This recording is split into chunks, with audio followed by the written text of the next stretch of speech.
Javier Wolkoff es argentino, estudioso y practicante de Kabbalah, fundador de la Kabbalah aplicada, uno de los profesores más importantes en el mundo sobre este conocimiento milenario desde hace más de 20 años. En una de sus recientes visitas a Colombia, Javier me reveló algunos de los secretos de la Kabbalah.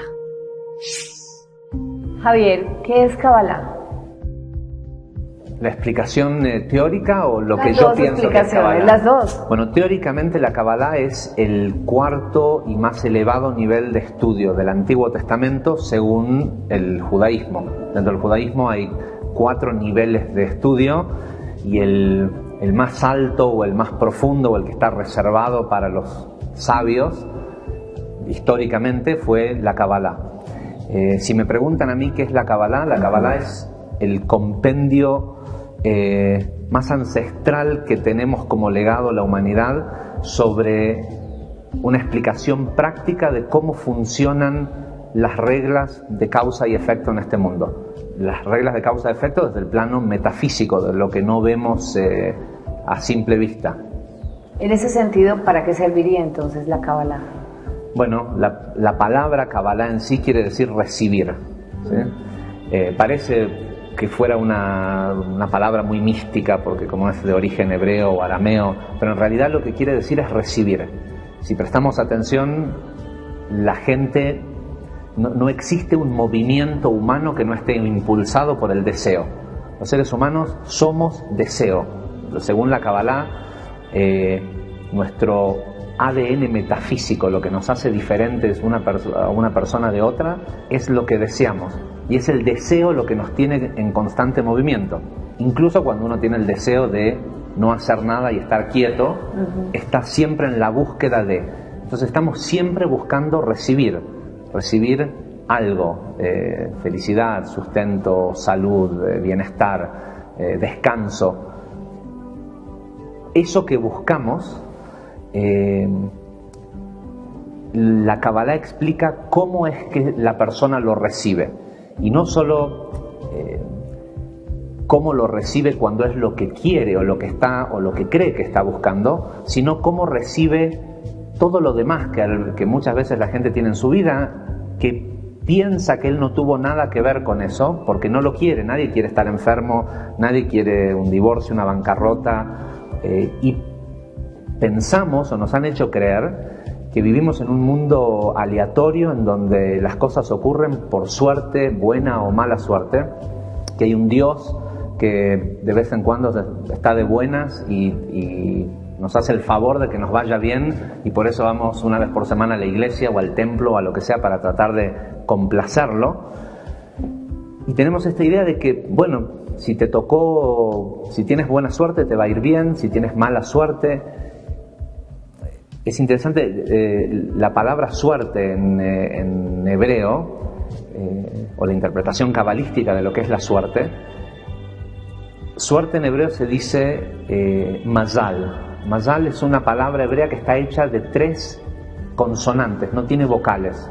Y estas consonantes son un acrónimo de otras 3 palabras hebreas que son makom, zman y limud, que quieren decir lugar, tiempo y enseñanza. Según la Kabbalah, todos los seres humanos, no existe un ser humano que no esté en este momento en el lugar adecuado y en el momento adecuado. Incluso cuando está pasando una tragedia, la persona está en el momento adecuado y en el lugar adecuado siempre. Suerte tiene aquel que aprende la lección de ese momento y ese lugar. Entonces, y no solo eso, sino que esa situación en la que la persona se encuentra, él fue quien la creó. Y la creó desde el deseo, desde lo que se permite pensar, sentir. Según la Kabbalah, la realidad que rodea a un individuo no es otra cosa más que un reflejo de su interior.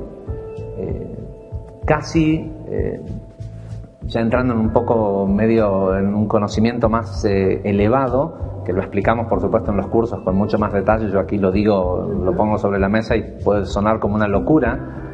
Nosotros somos la esencia de la realidad. Si yo no estoy acá, esto no existe. Y el mundo es la combinación de todas nuestras proyecciones, de nuestras realidades. Entonces tenemos una realidad personal, una familiar, una de nuestro entorno más cercano, del trabajo, de nuestro país. El mundo es y existe según lo que yo proyecto. Entonces, cuando quiero pensar que qué mal que está el mundo, que hay guerras y debe ser porque hay gente que lucra con las guerras y ellos tienen la culpa. Yo no tengo nada que ver. Yo tengo la culpa de que haya una guerra en Siria, no sé, la FARC. Yo tengo la culpa. Si existe en el mundo y yo sé de eso y llega a mi conocimiento, es porque al menos tengo responsabilidad. Y si tengo responsabilidad, tengo capacidad de cambiarlo. Bien, se trata de recibir y saber recibir. ¿Y dónde queda el dar? Bueno, el dar es lo que crea finalmente un recipiente puro para recibir. La pregunta no es cuando una persona empieza a crecer espiritualmente y empieza a saber que él puede no solo controlar su medio, sino cambiarlo. Javier, pero ¿cómo puedes explicar que alguien desee una enfermedad, por ejemplo, o algo indeseable? Indeseable, ¿no? Bueno, no es un deseo consciente, ¿sí? Primordialmente, como funciona es por afinidad de forma. En aquello en lo que concentro mi emoción y mi pensamiento, eso es lo que atraigo. Cuando la persona le tiene miedo a la pobreza, por el simple hecho de estar pensando en pobreza y sentir esa sensación de el miedo a la pobreza, ponerle emoción, darle... En Kabbalah lo que decimos es lo siguiente: todo lo que existe físicamente en este mundo, esta mesa, este sillón, nosotros, la realidad social, lo que sea que existe, es producto de un proceso de precipitación de una idea a la materia, ¿sí? La persona tiene primero, esto una vez fue un árbol, y si no hubiera intervenido un ser humano, esto seguiría siendo un árbol, pero alguien tuvo la idea de construir una mesa. Ahora, a mí en lo personal me parece una mesa bonita, pero hay gente que hace una mesa que es horrible, que nadie se la compra, ¿sí? Alguien puede decir, yo quiero hacer mesas. Bueno, según la capacidad intelectual que tiene la persona, y ojo que cuando en Kabbalah hablamos de intelectual no hablamos de inteligencia, de qué tan inteligente soy o qué tanto he estudiado. Estamos hablando de la capacidad de recibir intelectos o ideas divinas que sirvan al mundo, a mi vecino, a quien sea, para hacer un sillón, un teléfono celular o la cura contra el cáncer. Lo que sea que se termina manifestando en este mundo, primero alguien tuvo una idea, luego tuvo una emoción producto de esa idea, y finalmente la emoción, la palabra emoción literalmente quiere decir energía en movimiento. Una vez que uno tiene una emoción, es la energía que a mí me pone en movimiento. Entonces mi energía en movimiento llevó a fabricar este sillón. Mi energía en movimiento puede fabricar una enfermedad. Mi energía en movimiento puede fabricar pobreza.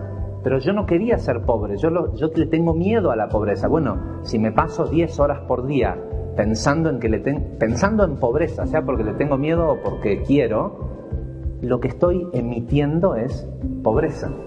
Claro. Entonces, ¿cómo empiezo a cambiar mi medio? Cambiando la idea, cambiando mi interpretación intelectual de las cosas. Porque le tengo miedo a la pobreza, porque no me tengo confianza de que voy a poder siempre producir lo que sea que necesite. El segundo tema que tocaste es el de la responsabilidad en esos hechos que afuera nos parecen ajenos a nosotros. Si nosotros conocemos un hecho que pasa en otra parte del mundo, ¿cómo conectamos que somos responsables de eso? ¿En qué sentido somos responsables y qué podemos hacer entonces al respecto? Bueno, la verdad es que la mayoría de las cosas que ocurren en el mundo nunca nos enteramos. Sí. Nuestra institución Kabbalah Aplicada fue la primera en llevar a la Argentina la fundación One Billion Rising, que es un movimiento que promueve una vez al año, que se está tratando de llegar a que 1 billón de personas salgan a la calle a bailar en pos de contrarrestar la energía de 1 billón de mujeres que son abusadas en el mundo todos los años. Hay una 7ª parte de la población del mundo que sufren abusos sexuales, de violencia de género, de golpes, mujeres, en todas partes del mundo. En la India, en donde la gente que habla de espiritualidad se llena la boca diciendo, ay, quiero ir a la India. Bueno, en la India cada 6 minutos una mujer es abusada. Sin embargo, nosotros no sabemos de eso, no conocemos sus nombres, no lo vemos en televisión, no. Entonces, cuando uno sí se entera de las cosas, cuando te toca ver algo en tu vecindario, en tu barrio, no sé cómo le dicen en Colombia, en tu ciudad, en tu país o en algún lugar del mundo, generalmente cuando ocurren guerras, por ejemplo, uno enseguida se entera que hay una guerra en Siria, que hay refugiados. Si uno se entera es porque tiene un cierto nivel de responsabilidad, es decir, que uno alimentó de alguna forma esa realidad. Y uno puede decir, pues yo, ¿qué tengo que ver? Con los refugiados en Siria. Sí, o con los abusos. Con que haya una guerra, o con... Bueno, el tema de los abusos, por ejemplo, ahí... y habría que entrar un poco en el tema de la reencarnación y los niveles del alma y todo esto, pero según el tipo de nivel de alma que tiene una persona, es decir, de la cantidad o la intensidad de alma, afecta más o menos al resto del mundo. El principal problema de violencia de género que hay en el mundo hoy contra las mujeres es la trata ilegal de mujeres. Hay millones de mujeres que son de niñas, que son vendidas para la prostitución alrededor del mundo, y es algo que te puedo asegurar que ocurre a 10 cuadras de aquí. ¿Sí? Aunque no lo sepamos, te lo puedo asegurar, porque cuando nosotros hicimos la investigación en Argentina, en algunos de los barrios más caros del país, a 5 o 10 cuadras, habían lugares en donde habían mujeres secuestradas, trata de blanca, apañados por el Estado. Ocurre en todo el mundo, es un gran comercio de compraventa de humanos para sexo. Bueno, ¿y cuál sería la razón? No hay compraventa de favores o de sexo, incluso en matrimonios de alta sociedad en donde todo parece ser perfecto. No hay intercambio de sexo por dinero o por favores en muchos niveles de la sociedad. Cuando yo permito que en mi familia, que en mi casa se comercie sexualmente, estoy propagando que esa energía se propague por el mundo. Cuando yo, por ganarle, porque mi ego se salga con la suya y tenga razón, me pongo a discutir con una persona solo por ego, eso es lo mismo que lo que ocurre en una guerra. ¿Sí? Entonces, toda la gente en el mundo que está por tener razón peleando con alguien, está alimentando una energía mundial en donde alguien de repente un día dice, mi modelo político es mejor que el de este otro país, lo voy a conquistar, o me quiero quedar con lo del otro. ¿Sí? Cuando tú te quieres quedar con lo que tiene otra persona de una manera fácil o a la fuerza, y es algo que lo vemos en las corporaciones, en las familias, en un montón de lugares, eso mismo, cuando se decanta y se precipita a los estratos sociales más bajos, se ve manifestado en estas cosas que decimos, uy, es horrendo que eso ocurra. También es horrendo que un esposo le tenga que comprar un regalo a su esposa para tener intimidad. ¿Sí? Debería de haber amor y debería de haber, ¿sí? O es horrendo que tengas que irte de vacaciones a un lugar y gastar una cierta cantidad de dinero para tener una mejor relación con tu pareja. ¿Sí? Ahí empieza un poco como este intercambio y comercio que se propaga de otra forma. Sí, sí. Y generalmente la gente que está incluso socialmente más arriba tampoco es algo casual, es porque tienen, por la razón que sea, no lo vamos a explicar ahora, pero en las clases de reencarnación lo explicamos, es gente que nace con un tamaño de alma o de vasija o de recipiente que hace que tengan más. Ojo, cualquier persona que nace en el mundo tiene la capacidad de llegar a ese nivel. Pero bueno, el que ya está en ese nivel no solo tiene más, sino que afecta más. Lo que él hace afecta mucho más al mundo que la persona que tiene de una clase social muy baja, no tiene para comer, toma un arma y sale a robar. El daño que él puede hacer es el alcance de la trayectoria del proyectil. 50 metros, 100 metros. ¿Sí? Cuando un presidente de una nación hace algo parecido, le roba a un pueblo, esa misma acción tiene miles de kilómetros de repercusión y afecta. ¿Sí? Entonces, aquellos que estamos en lugares más privilegiados, es cierto, porque nos lo hemos ganado metafísicamente y espiritualmente, tenemos mucho más responsabilidad por lo que pasa en el resto del mundo que el resto de la gente que está más abajo. Está claro. Yo te interrumpía cuando me explicabas lo de cuando conocemos lo que pasa en otra parte del mundo, qué responsabilidad teníamos.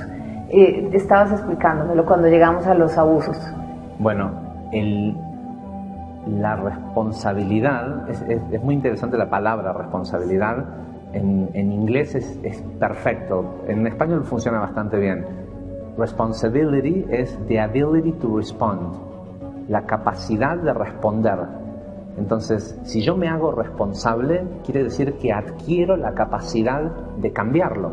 Es decir, si yo digo, ok, esto que pasa en el mundo es parecido a lo que pasa en mi hogar, yo lo voy a dejar de hacer para que eso deje de pasar en el mundo. Y sé que tal vez puede sonar difícil de creer. Es impresionante el poder que tiene cuando uno focaliza y direcciona su hacer en pos de no solo mejorar, de todas formas tu relación en tu familia también va a mejorar, o a lo mejor la forma en cómo debería de mejorar es en que ya no estés más con esa persona, si es que la única el único solución, medio de trato es el comercio. Somos mucho más poderosos de lo que nos hicieron creer que somos. Llama mucho la atención que si lo que nos estás diciendo es que somos absolutamente responsables del mundo que está afuera y el que está próximo a nosotros, nunca se nos haya dicho o todavía no lo sepamos todos o no seamos tan conscientes. ¿Por qué, Javier? ¿Por qué? Porque hay un diseño en el mundo en el que nos tocó nacer que por suerte está cambiando, ¿sí? La forma de ver ese cambio es tratar de agarrar un adolescente de 13, 14 años y llevarlo a una sinagoga, a una iglesia, a algún templo y decirle, mira, ¿tú crees en lo que dicen aquí? Y dejarlo que honestamente el adolescente se exprese. Tenemos la suerte de que finalmente llegamos a un punto de la evolución en donde los jóvenes de hoy no compran más la mentira de las religiones. No hay otra cosa que le haya hecho tanto daño a la humanidad como las religiones. Y no estoy hablando de la espiritualidad. La diferencia entre una y otra es simple. ¿Cuál? Religión es coerción. ¿Sí? Si no haces esto, te vas al infierno. ¿Sí? ¿Por qué lo tengo que hacer? Porque Dios dice. Y nos vendieron esta idea de este Dios al que hay que ir al menos una vez por semana a pedirle.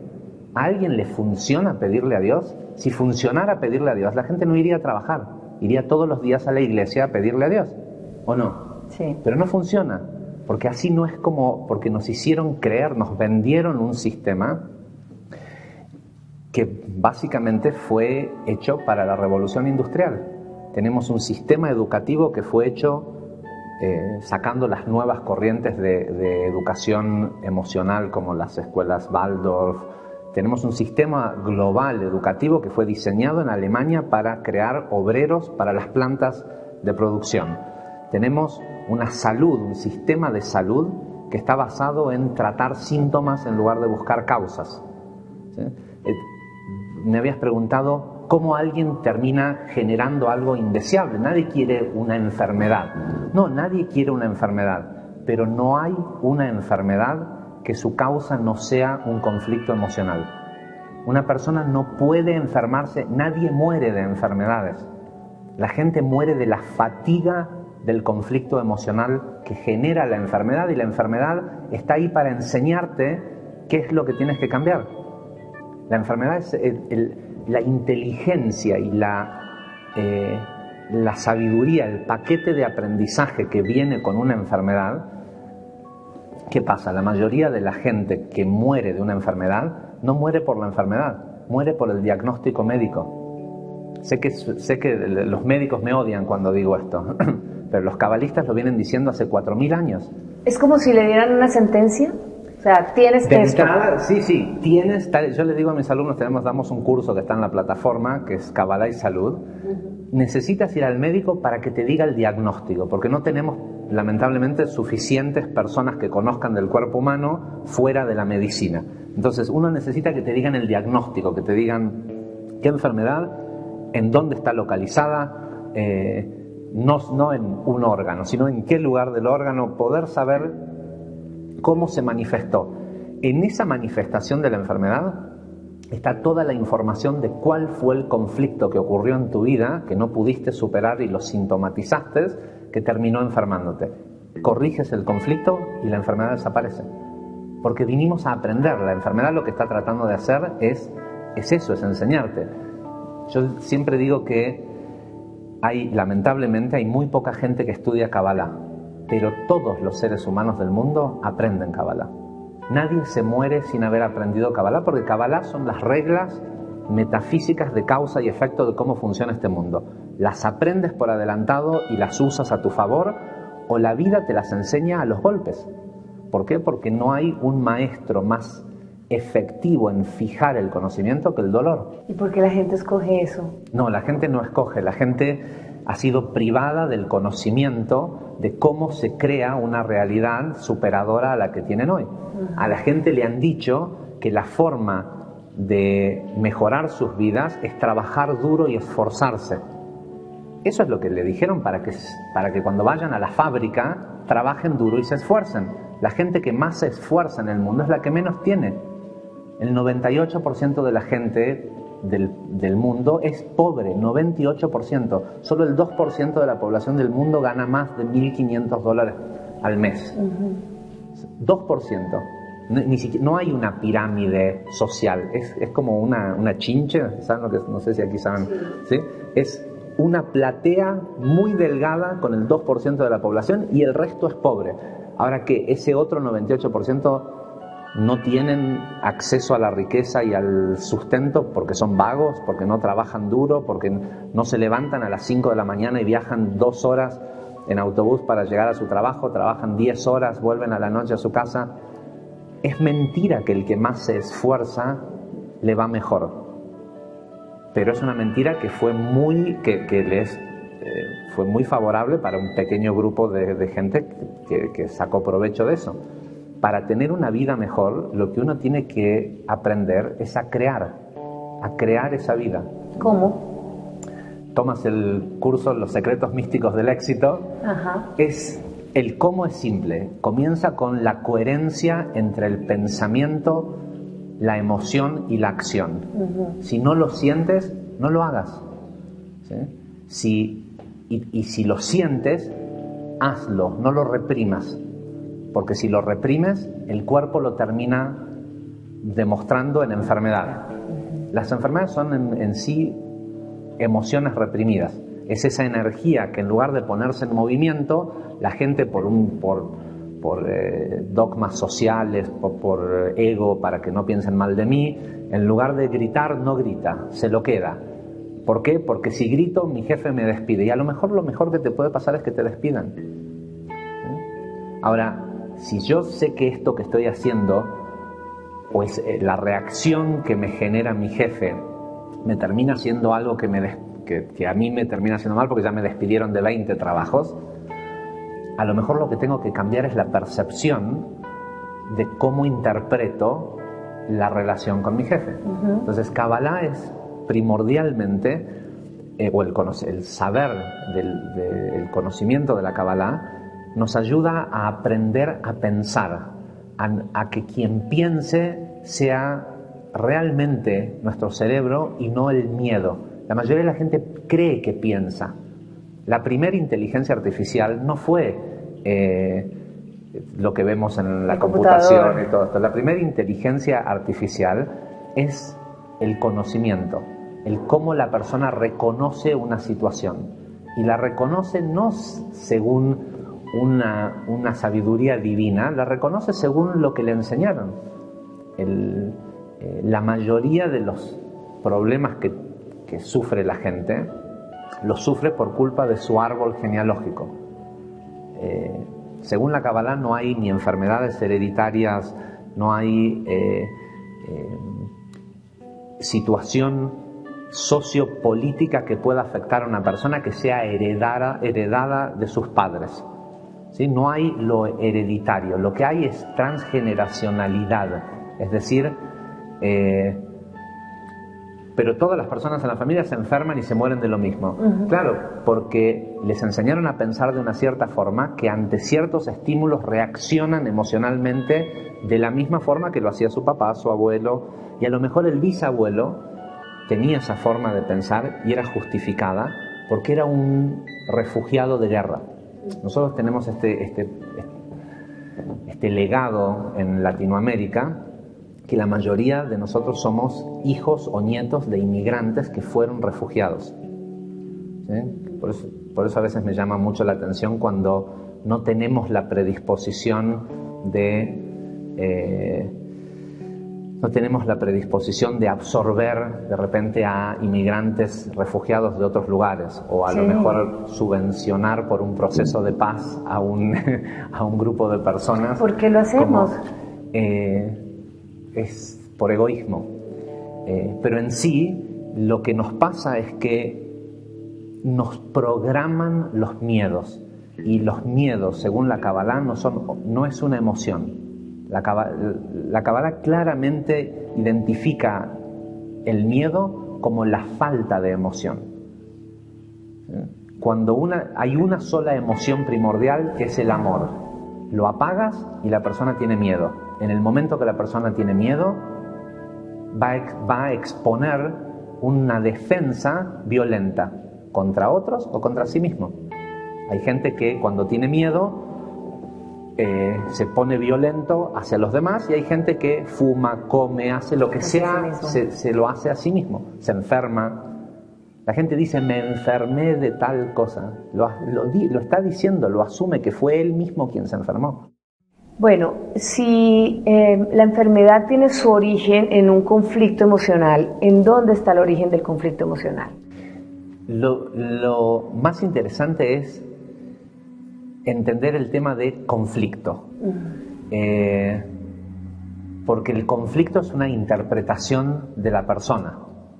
Por ejemplo, según la medicina, es imposible que una persona que desarrolla el celiaquismo, una persona celíaca, pueda curarse. El celíaco, y hay muchos ejemplos como este, pero el celíaco es la persona que no puede degradar el gluten. El gluten es el azúcar del trigo. La Kabbalah explica que el trigo es como si fuera una especie de alimento extraterrestre. Si se fijan, ¿por qué? Porque, ojo, muchas veces la gente me pregunta, ¿qué dice la Kabbalah de los extraterrestres? Yo le digo, existen. Y me dicen, ¿dónde? Acá, somos nosotros. ¿Sí? Nosotros no somos de este mundo. Nosotros somos como un árbol invertido. Creemos que somos de este mundo porque vemos que los árboles están plantados en la tierra, que todo lo que hay en este mundo crece en la tierra, ¿sí? Y da frutos en el cielo o en el aire. Nosotros somos al revés.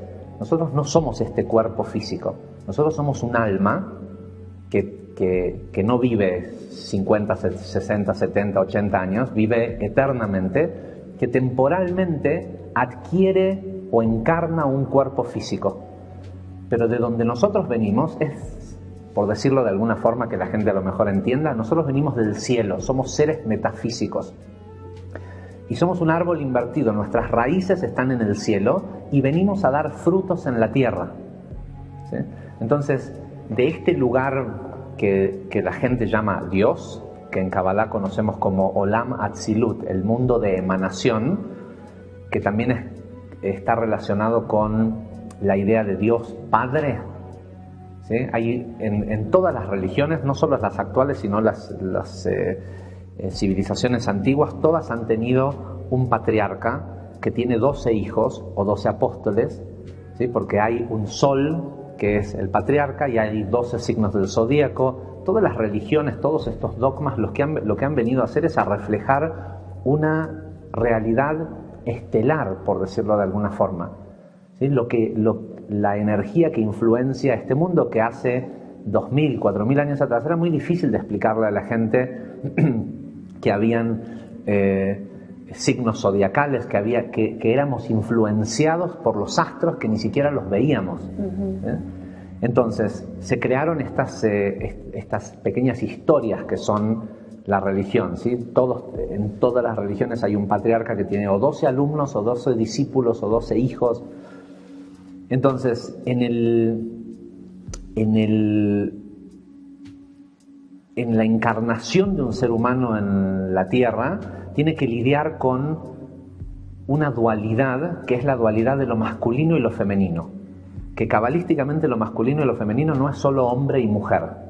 Tiene que ver con lo masculino con la característica de proveer y lo femenino con la característica de recibir. Dar venimos a este mundo a corregir la relación entre el dar y el recibir. De hecho, muchos de nuestros cursos están basados en la rectificación de aprender a dar y aprender a recibir.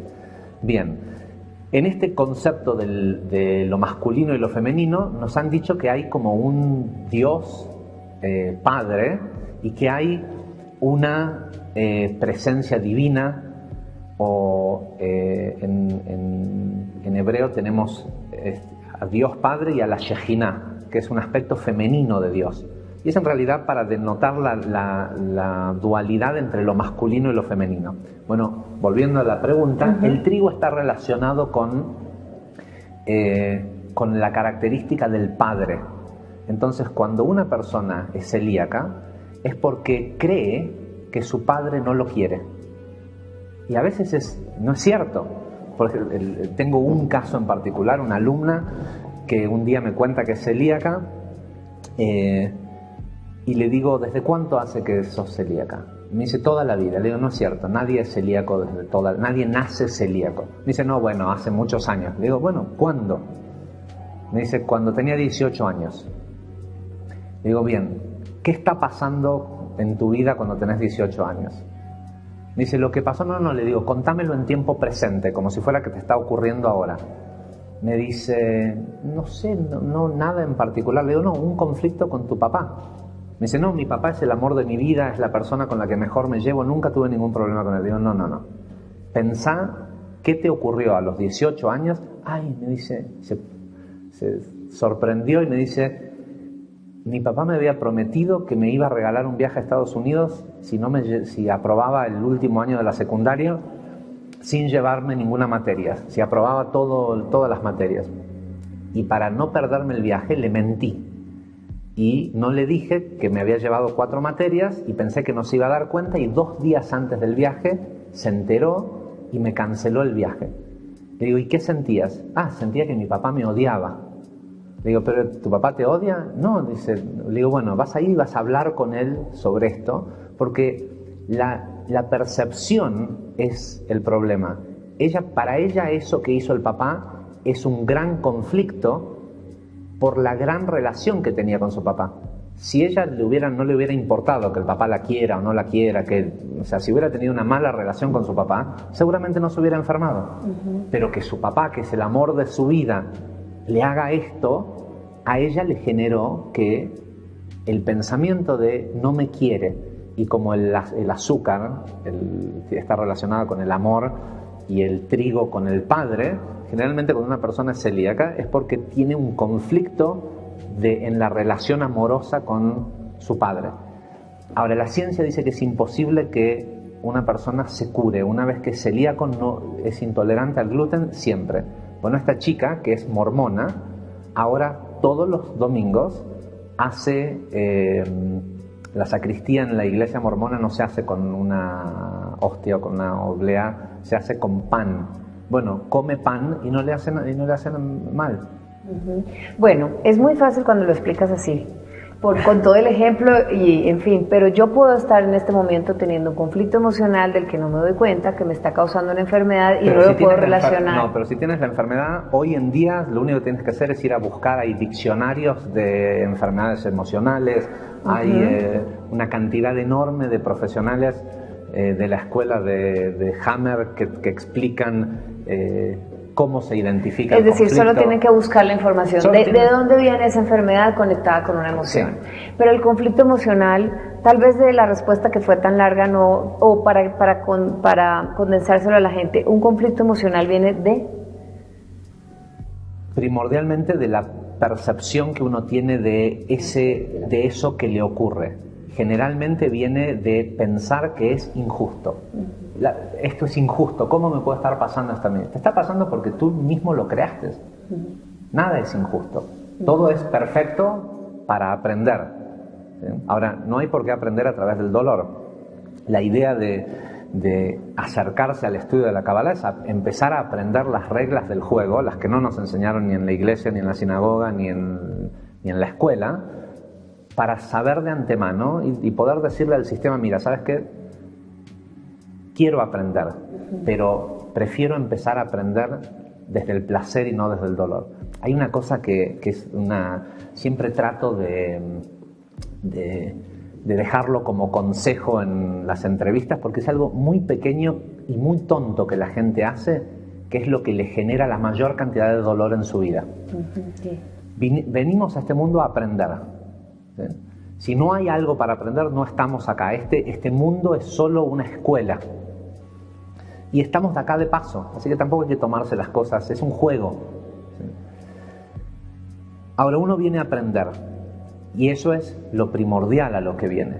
Viene más a eso que a casarse, tener hijos, ser exitoso profesionalmente, a todo lo demás son materias que uno tiene que tomar para aprender lo que viene a aprender, a evolucionar.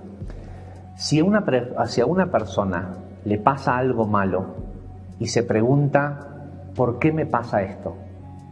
Es normal, ¿no? Que la gente se pregunte cuando le pasa algo malo, quiero saber por qué me está pasando esto. ¿Qué hice yo para merecer esto? Bueno, si a esa persona cuando le pasa algo bueno no hace la misma pregunta, le está diciendo al universo, mira, si quieres que yo aprenda, que yo me cuestione cómo funciona este mundo, mándame dolor. ¿Eh? La persona tiene que aprender a que cuando le ocurre algo bueno, en lugar de decir qué genio que soy y su ego lo domine y diga, claro, con todo lo que yo sé y lo que esto, por eso me pasan cosas buenas. No, la persona tiene que preguntarse, ¿por qué me está pasando esto bueno? ¿Sí? Porque si aprendo, voy a poder reproducirlo. Y cuando le pasa algo doloroso, tiene que decir, ¿sabes qué? Ok, yo lo creé, aprendamos de esto. Pero no el gran cuestionamiento. La gente solo se cuestiona cuando le duele.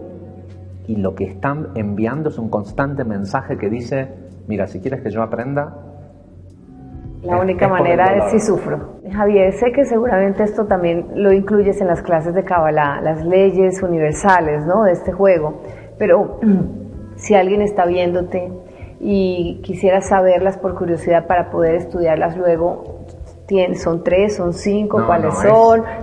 Tiene que ver con lo que me has dicho. Es una sola. Ajá. ¿Sí? Es una sola. Es hacer lo que ames hacer. Es decir, si no lo amas, no lo hagas. Esto se lo digo a mis hijas mujeres también. Si no lo amas, no lo hagas. ¿Sí? Nadie puede ser exitoso en este mundo haciendo algo que no ama hacerlo. Porque este mundo nos ve casi como parásitos. Estamos acá consumiendo los recursos del mundo y la pregunta es ¿para qué? Si vieron que mucha gente dice la naturaleza es sabia, la naturaleza no es sabia, la naturaleza es asesina. La naturaleza no tiene inteligencia de compartir. Un pino no dice, mira, ¿sabes qué? Como aquí abajo van a crecer unas hierbas, no voy a tirar resina. No, el tipo quiere crecer en ese lugar y tira su resina para que no crezca nada que le consuma el agua que él pudiera consumir. De supervivencia. ¿Por qué lo hace? Porque está tratando de sobrevivir. ¿Quiénes sobreviven? Y quienes sobreviven mucho más allá de la vida misma, aquellos que han dejado algo al mundo que trasciende el tiempo y el espacio. ¿Sí? Cuando uno le pregunta a alguien, si te pregunto, piensa en una máquina de coser, ¿qué marca es? Ay, no.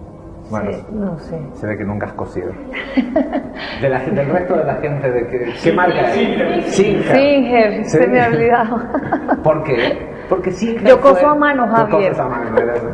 Porque Singer fue el que inventó la máquina de coser.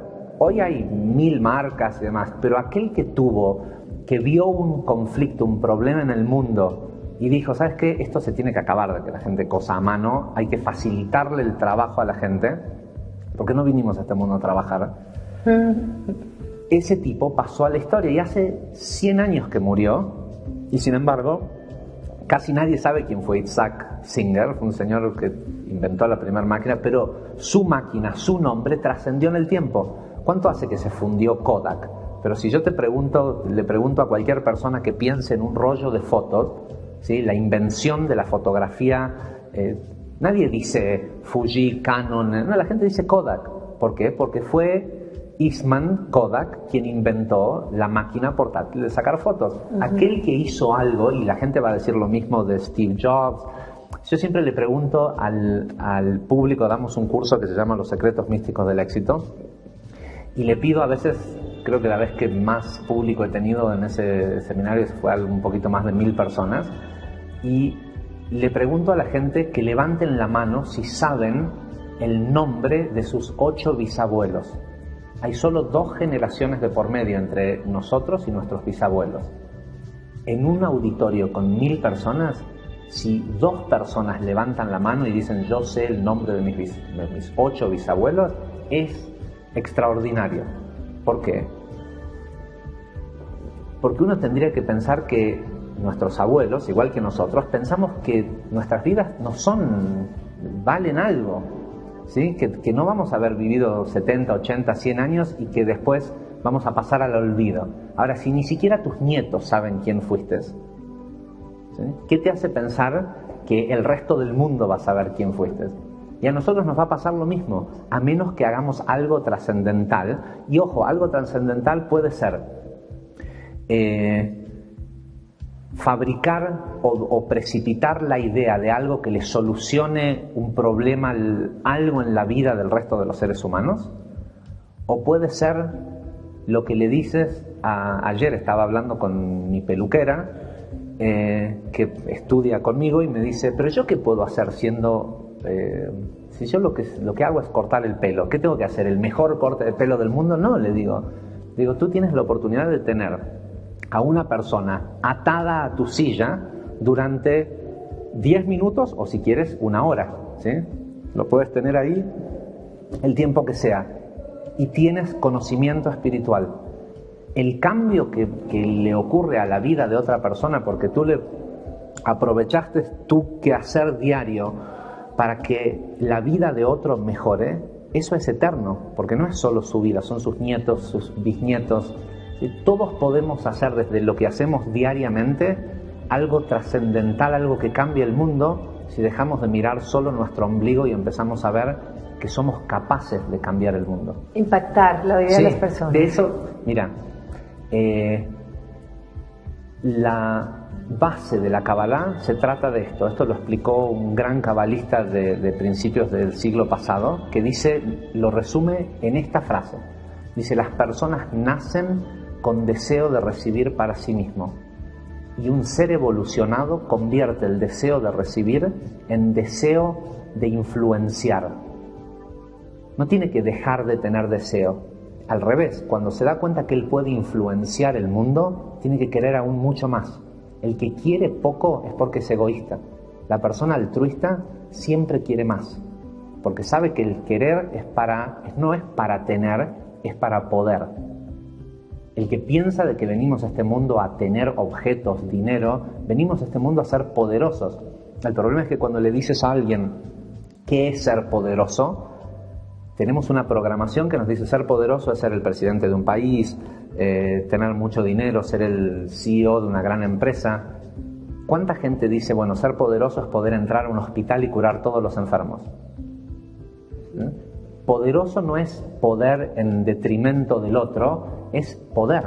poder con lo que sea que la vida te pone enfrente. Es decir, puedo con una enfermedad, puedo con mi relación de pareja, y si se me ocurre cambiar la situación del hambre en el mundo, también puedo. El estudio de la Kabbalah te tiene que hacer más poderoso. De hecho, la Kabbalah tiene un gran problema en el mundo en el que vivimos hoy, que es que muy poco de Kabbalah suena como algo extraordinario y alucinante para el que no sabe nada. Entonces hay mucha gente que se autoproclaman maestros de Kabbalah, y sí, cuando uno escucha las primeras cosas, me pasó a mí cuando recién empecé a estudiar Kabbalah hace 22 años atrás, cuando no sabes nada, todo parece extraordinario y alucinante. Entonces yo le digo a la gente que me pregunta, ¿cómo sé a dónde estudiar Kabbalah? Y lo digo, es muy simple.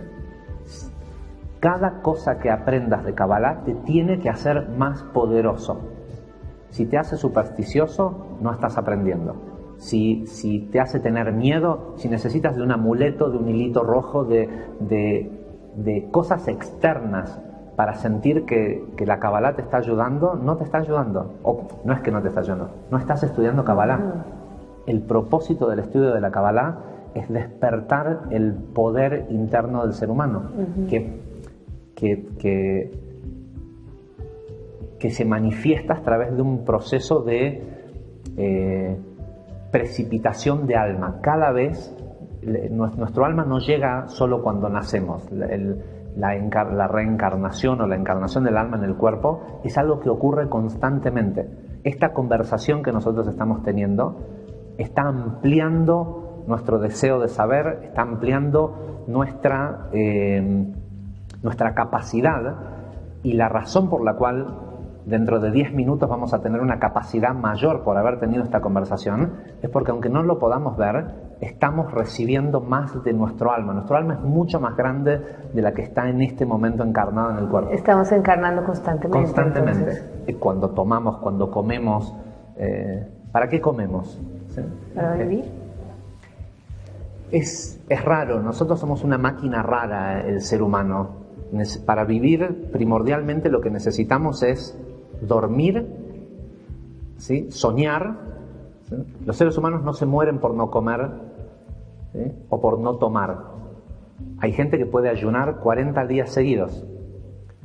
Una persona puede estar 5 o 6 días incluso abandonado en el medio de la nada, en los escombros de un terremoto o lo que sea, y lo encuentran 5 o 6 días más tarde sin haber comido y sin beber por 5 días, y sigue vivo. Ahora, si una persona está más de 3 días sin dormir, comienza a volverse loco y muere. Y si está más de 1 minuto sin respirar, muere. Los seres humanos vivimos de aire y de dormir. No lo voy a explicar ahora porque es larguísimo, pero tiene que ver con que estos 2 elementos son los que alimentan al alma. Lo otro es para que el cuerpo sirva como mediador en un proceso constante de tomar. Vieron que muchas veces has visto, la gente dice, somos lo que comemos. No, nosotros no somos lo que comemos. Lo que comemos se hace nosotros. Porque tú no comes un sándwich y te conviertes en un sándwich, pero te comes un sándwich y ese sándwich se convierte en ti. Entonces lo que hacemos al comer, al tomar, si lo hacemos consciente, es tomar la energía de esos reinos inferiores, del reino mineral, vegetal, animal, y transmigrarlo y hacerlo humano. Somos catalizadores del progreso constante, de la elevación espiritual, y todos nosotros alguna vez fuimos mineral, vegetal, animal. De hecho, la mayoría de la gente del mundo está todavía en el estado animal hasta que se despierta, ¿no? Retomándote, este mundo se juega con amor, ¿no? Es como la regla básica y principal, pero nos hablabas también de nuestra, que venimos a recibir y que somos como vasijas. ¿Qué tiene que ver el amor con este concepto de recibir y dar vasijas? El concepto de vasija tiene que ver con el deseo. La palabra vasija en Kabbalah es sinónimo de deseo. El deseo en Kabbalah no existe el bien y el mal. No hay tal cosa como lo bueno y lo malo. Eso es una dualidad que fue instalada en el mundo por las religiones. La esencia del ser humano no es la de medir bueno o malo, esa es una esencia del animal. Cuando el hombre fue creado, a diferencia del animal, ya sea que quieras pensar que fue creado desde un hecho divino de un Dios creando el hombre por encima de los otros reinos, o científicamente en lo que es el humano de hoy, que es la creación del neocórtex, ¿sí? Que es lo que nos diferencia del animal. El animal tiene que nosotros también la tenemos, una parte del cerebro que es el cerebro, la corteza reptiliana, que es la única que conoce la dualidad, porque viene de la supervivencia del animal, que necesita saber si lo que tiene enfrente es un depredador o una presa. Si es un depredador, se protege. Si es una presa, trata de comérselo. ¿Sí? Esa dualidad de lo bueno y lo malo, tengo que huir y protegerme, o lo que tengo enfrente es bueno, me lo puedo comer, que es lo que la gente luego hace, que dice, bueno, lo que se ve bien debe ser bueno y lo que es... ¿sí? Y no es una manera de medir. Eso es una característica animal. El ser humano, o para el ser humano, no hay tal cosa. Todo es perfecto. Lo que sea que le está ocurriendo en ese momento es perfecto. Lo que sí hay es un espectro entre la inmadurez y lo maduro. En un determinado área de la vida, la persona está en un estado de madurez o de inmadurez. Inmadurez quiere decir egoísmo, madurez quiere decir altruismo, es decir, amor. No existe el amor egoísta. El amor, el verdadero amor, es algo que la persona emite. La gente, me pasa muchas veces que me siento con alumnos y me dicen, pero yo lo que necesito es amor, y necesito, porque les va bien en su carrera, lo que sea, pero en el ámbito de la pareja no están bien. Entonces te dicen, yo necesito a alguien que me quiera, alguien que me contenga, que me mime, que esto, que lo otro. Es decir, quiere que le den. ¿Qué va a conseguir por afinidad de forma? Otra persona igual de egoísta y de carente que él. Entonces de golpe tienes estas dos personas carentes que nunca van a poder ser felices.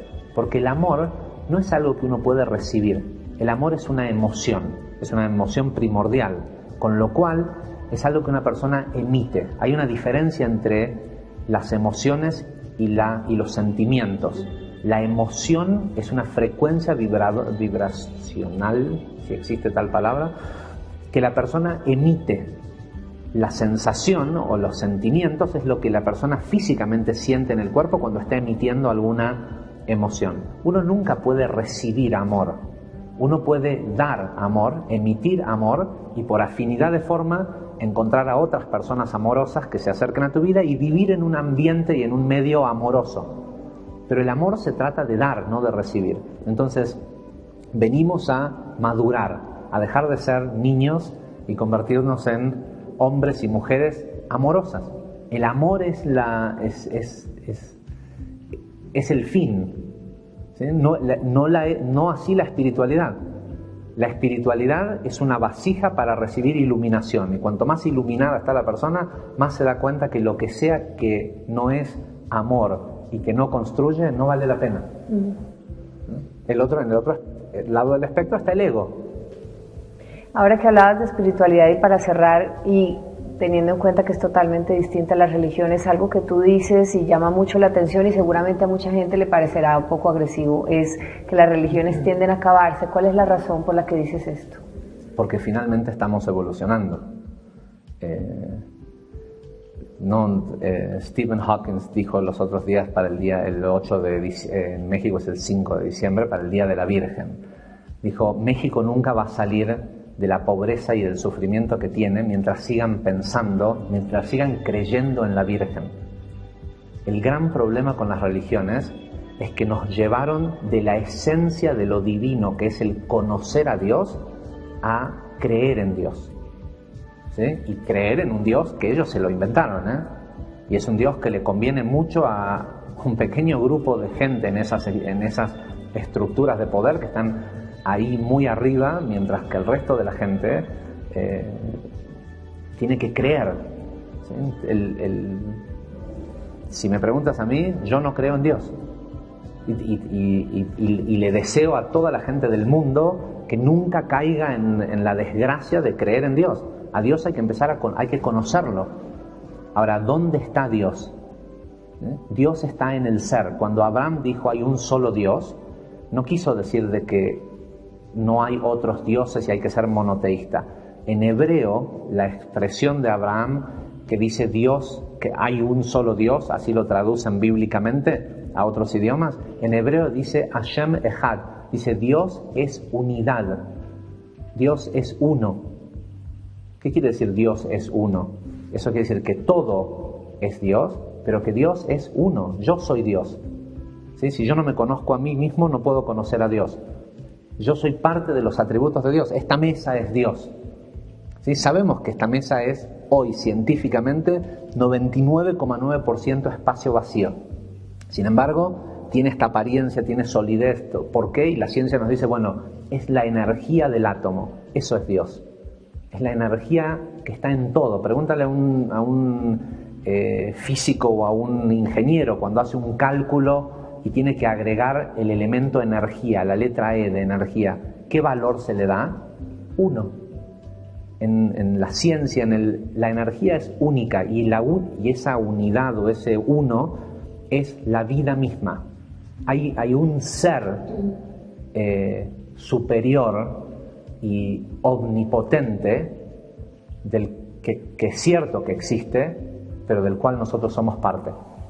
Y es nuestro deber en la tierra evolucionarlo y sacarlo. Nosotros somos co-creadores de este mundo. Dios no creó este mundo con estos edificios. Fuimos nosotros los que lo hicimos. ¿Cuándo fue la última vez que Dios creó un hombre?